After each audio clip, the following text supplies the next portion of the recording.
ثم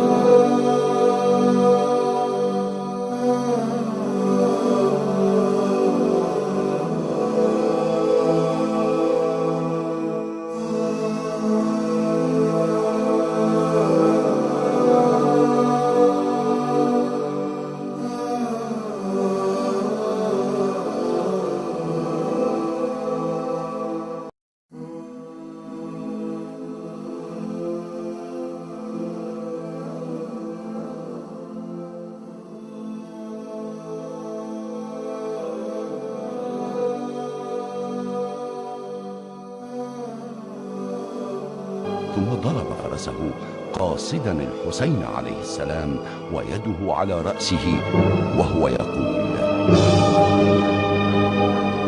اللهم إليك أنيب فتب علي، فقد أرعبت قلوب أوليائك وأولاد بنت نبيك. فلما دنا منهم قلب ترسه قائلا: جعلني الله فداك يا ابن رسول الله، أنا صاحبك الذي حبستك عن الرجوع وسايرتك في الطريق وجعجعت بك في هذا المكان، وإني قد جئتك تائبا مما كان مني إلى الله ومواسيا لك بنفسي حتى أموت بين يديك، فهل ترى لي من توبة؟ فقال عليه السلام: نعم، يتوب الله عليك ويغفر لك.